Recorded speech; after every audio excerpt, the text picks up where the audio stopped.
Hi! I was very happy at the response that the first/last good versus bad music comparison got. Thank you guys so much for the love, by the way. I actually really enjoy doing these types of videos too. The only thing that really holds me back from doing it is the fact that I don't always have the inspiration to know exactly what to address, and they do definitely take longer than other videos, but I mean, I do really like doing them. I would definitely like to keep doing them. I'm not necessarily going to be able to do one every week, but I'm going to shoot for at least every 2 weeks. The one thing that I didn't like about doing it was the fact that I made zero money from it. The Chainsmokers claimed that shit immediately. Normally I'd be a little bit upset about that, but I haven't really worried about making any money from ad revenue for about a year now. Everything I do is either through the live stream, which is Song Suggestion Friday live stream on Saturdays, or if you want to be a true badass, go over to my Subscribe Star. Link is in the description for that. That is the way that I can keep making YouTube videos for you guys. But enough chit chats. Today we are going to be comparing Bodak Yellow by Cardi B to Lose Yourself by Eminem.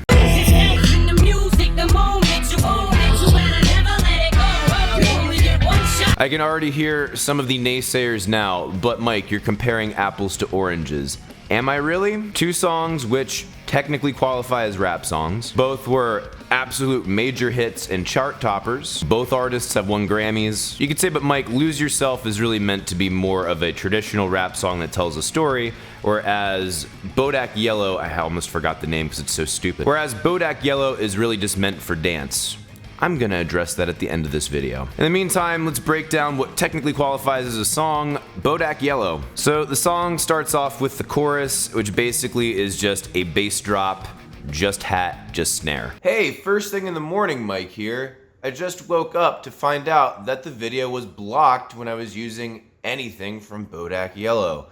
So now, before I get my morning routine started, I have to do the annoying thing of editing out the entire thing, re-exporting, re-uploading, re-tagging, retitling. Oh, just the greatest and most fun thing. The video was blocked because of Cardi B. My last video was claimed by the Chainsmokers. Isn't it really funny how when I have something not completely positive to say, the video suddenly starts giving me problems? Pharrell Williams, no claims. Eminem, no claims. So you're just gonna have to take my word for it of just how fucking awful this song is, and do not go look at it for yourself. Normally I would say you should, but the fact that they're that fucking touchy about who's gonna be using it, yeah. Never listen to this song ever again. There is a synth melody doing 5-6-1, 5-6-1, and then because that's a 3-group pairing, it does it twice, and then has a 2-note pairing at the end. It's just really boring and monotonous. Also, that synth is drowned in reverb. Every turnaround of particular stanzas or phrases or whatever, there is this weird bajillion bass hit that I think is outlining a minor 1-chord arpeggio, and then tucked underneath everything is this random distorted yelling voice that kind of gets panned from, I believe, left to right. This is triggered at the beginning of every measure. When we first go into the verse, we have a double time hi-hat where it was just on 8th notes, now it's on 16th notes. The second half of this verse, we start to get kick and bass hits, which are all happening simultaneously, which I think is supposed to be a rise in tension. About the last quarter of the verse, we have this spacey synth pad, which I believe is focusing on the 3rd and 5th of our minor chord, and it's like so cheap. It's one of these synth pads that I guess is filtered through an octoverb, so you hit 2 or 3 notes, and it starts automatically kind of multiplying extra notes and extra overtones to make it sound like it's more complicated and interesting than it really is, when all you did was place your fingers on 3 keys, maybe 2. Sprinkled throughout this entire song, mostly through the verses, is random yelling and noises that would indicate to me that Cardi B is suffering from some mental malady. For Cardi B fans, a mental malady means that she is fucked in the head. So we have what would seem to be kind of a build and dynamic by starting to add in more elements as we go through the verse, and then when we go back to the chorus, everything drops out again, and it's just snare and hi-hat. Awfully confusing, kind of counterintuitive. My best guess is they wanted to put more emphasis on the vocal line there, but at the same time, the whole thing is so stripped down, it's not like we lost focus at any point. You'd think you would want your chorus to be emphasized musically, but I mean, we're going a little bit far ahead here, I suppose. Our last chorus, we actually do have some kick and bass drop throughout it until the last half of it where everything drops out again. I don't get this. On a musical level, this is just not saying anything at all. It feels very disjointed. It feels like someone who is an amateur composer sat down and just started pressing things like, oh, that was cool, I think, maybe. Now, the excuse that you could make is, okay, well, how does this awkwardness and disjointedness go back to the lyrics? Well, the lyrics are absolute trash. It's Cardi B randomly flexing about how wonderful her life is and how she loves being rich and famous, and talking shit on people who are not rich and famous that tell her that she's an awful person. Basically, the embodiment of the person you hate. Since this is a rap song, we're also going to talk about the flow. I'd say about 70% of the song is the exact same flow, rhythm, and articulation. The tone of the voice is slightly heightened or slightly lowered depending on if we're in the verse or the chorus. The second half of each verse consistently double times the rhythm, going back to a quarter note ending. The second verse is almost identical, which makes this boring as shit. Now, you could say, this song makes me feel hype, or this song makes me want to dance. Maybe there's some validity to that. It definitely does not make me feel either personally. But again, I will address some of that at the end of the video. Point being, this is extremely inartful as far as the composition of it, with no real purpose to it other than, oh, it's neat. It feels like an amateur composer and amateur producer because besides the random screaming and noises that Cardi B makes, there are very few elements in this track, and it's kind of like it's being covered up by immense amounts of reverb, which is like a telltale sign that you have no idea how to create a good production. Not to mention the glaring lack of melodic content. The only melodic content there is in here is so childish it becomes annoying after the second minute. Actually, probably the first. This is emblematic of a lot of trap songs. Moving on to Lose Yourself. In the intro, before anything happens, we are setting the mood for what this song is going to be about.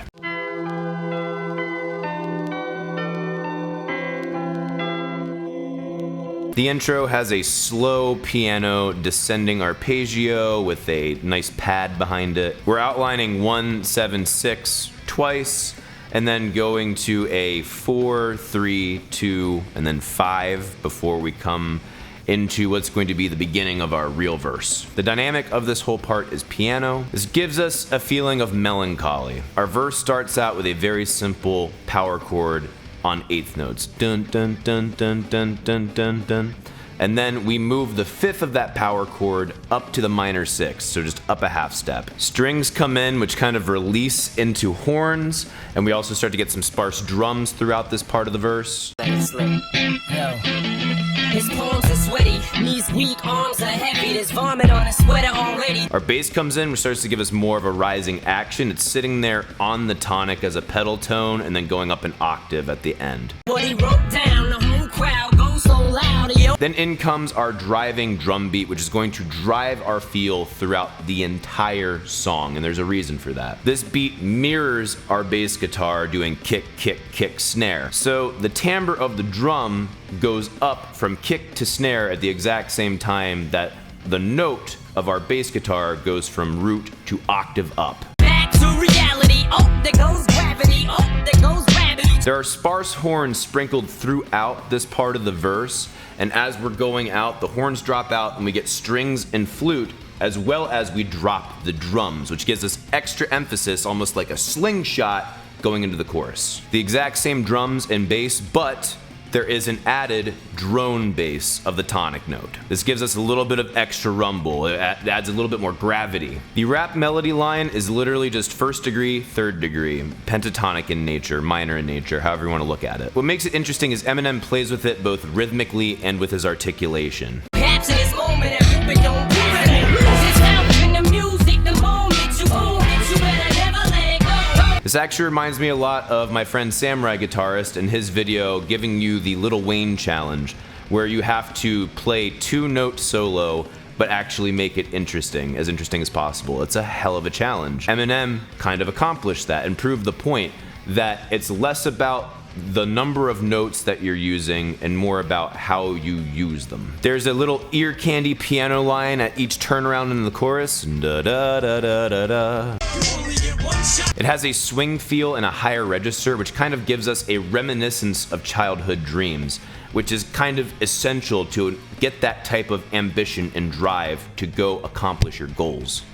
I'm sorry, I keep hitting that thing. On top of all this, we have string hits outlining 6-7-1, the reverse of where we were before. Verse 2 has the exact same structure as the end of verse 1, but instead of having horns kind of sprinkled throughout, we have flute and piano. Eventually, our flute goes away, and then in come strings near the end to give us a little bit more gravitas going back into the chorus. Our third verse, we have piano, flute, and horn throughout the entire verse. These gradually, ever so gradually, rise in dynamic as the song continues. The last stanza, which is the most important stanza of all of these verses, is going to be our penultimate moment before the climax in the last chorus. Because of that, on the piano, there is a consistent upper register 5-1-3-1, 5-1-3-1, 6-1-3-1, 6-1-3-1. This addition being lifted a little bit in level so that it's a little hotter in the mix, as well as the rest of the support instruments, gives this a rising dynamic. It gives it more intensity.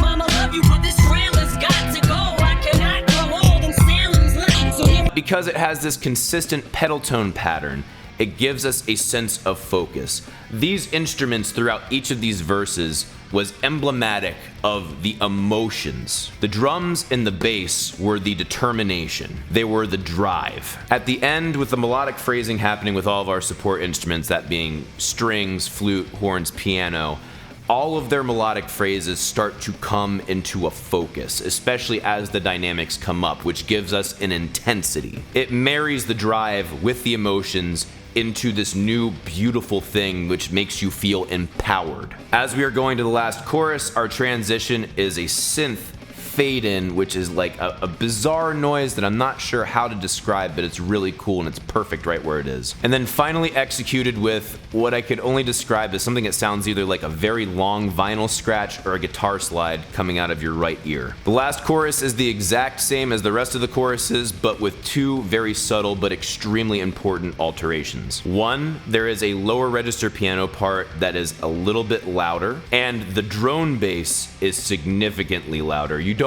notice it until you're there, but because he has built tension so well and built dynamic rising so well throughout that last verse, it's felt extremely natural. It doesn't feel like, oh, this is significantly louder. If you A-B them though, you can tell it's there. Let's talk about Eminem's flow. First of all, he is a rhyme scheme master that is undeniable. The verses rhythmically start very loose with a little bit of a rhythmic break in between some of the phrases. souls escaping through this hole that is gaping. This world is mine for the taking. Make me king. As it progresses, it gradually becomes tighter and tighter, again, refining our focus, building our intensity. Our second verse ends with a sort of swing feel. Knows his grown father from home. He's no father. He goes home and barely knows his own daughter. He actually uses that same swing feel near the beginning of the third verse, and then double times that swing feel immediately following, which again, builds intensity. And it's getting even harder trying to feed and water my seed. Plus, see this sort of caught in between being a father and a prima donna. He ends the last verse with a very strong, very forward flow. He's exaggerating his voice, not to the maximum, but pretty close, and he's just barely not exactly in time. This gives you extra emphasis by not being perfectly in time. Damn spot, another damn monotony's gotten me to the point I'm like a snail. I've got to formulate a plot or end up in jail or shot. It demonstrates a certain amount of almost desperation. Let's break down the basic themes for the lyrics. Verse 1 puts emphasis on his self-consciousness, on his self-doubt, and it talks about his real-world plight of being dirt-ass broke and trying to do anything he can to make a better life for himself and his family. Verse 2 is about his ambition, about his lust for fame and glory, but it also talks about what the price of that is and the reality that that is always fleeting. Verse 3 I would describe as desperation refined into pure focus, honing his emotions into action and execution. Every chorus is the mantra, which boiled down into one phrase, carpe diem. It's pretty obvious that Lose Yourself is a far more refined, soulful, heartfelt piece than Bodak Yellow. The real argument would be, okay, why are you comparing these two pieces? Obviously, Eminem is gonna kick the shit out of Cardi B. I'm comparing the two pieces because they are both chart-topping rap songs. If you really want to talk about how good of a rapper Cardi B is, she's not remotely, and you can demonstrate that not only through execution, but just look at the, oh my goodness, look at the lyrics. And then you'd fire back at me, well, Bodak Yellow is just a dance song. It's not supposed to be taken this seriously. Okay then, if you're saying it's just for dance, then first of all, that means it's a bad rap song because rap is not about dancing, it's about the poetry. If you're putting more focus on the musical elements of it other than the actual concrete messaging of the rap, you're actually missing a huge portion of what rap is about. But let's grant your premise. Let's say, okay, it's just for dancing. You shouldn't pay that much attention to the lyrics. Well, let's look at what the overarching message is of each of these songs. Lose Yourself is about a lower class person who is trying to pursue the American dream. He's extremely talented, he has everything going against him, but he knows he can make it work. He might have to make a ton of sacrifices, and he knows that there's going to be a ton of challenges in front of him, but he is going to go and get it. Literally, the last phrase that Eminem says before the song goes out is, "You can do anything you put your mind to, man." That is inspiring. That gets you pumped up and ready to conquer the world, but not because you're so great, but because you recognize that even with your own faults, you can still do it. Eminem embraces his own human dignity and helps you try to embrace yours. Cardi B's overarching message is, Cardi B is wonderful and you're a piece of shit. Cardi B is a better person than you because she's richer than you. She acts as though she has more dignity than you, but that's also at the same time completely diminishing her inherent human dignity. Part of what it means to be a good person is to acknowledge that all people are created equal, and riches and power does not make you more human than another human. Cardi B diminishes her own dignity by trying to diminish others' dignity. Not to mention just how disgustingly self-absorbed that woman is. So I come back at you. Yes, it is just a dance song. There's a bajillion songs that you can choose to dance to. If you are choosing to dance to this trash, this absolute filth, I think you need to reevaluate yourself. When you dance to it, you are putting your stamp of approval on that product. And yes, her song is a product, it's not art. You are encouraging more of this behavior by consuming this music, in quotes. Literally, the comparison we have here is the middle class, lower class person giving an absolutely beautiful artistic expression of his plight and his focus to get from the bottom to the top versus a privileged bitch. Cardi B has a somewhat similar story to Eminem, but she expresses it like an awful person. It's quite clear that she's spoiled and that her art and her song is just as soulless as her afterthought of wishing Mac Miller congratulations for being nominated for a Grammy.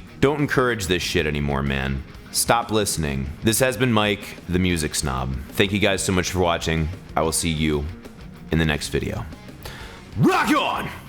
My spaghetti.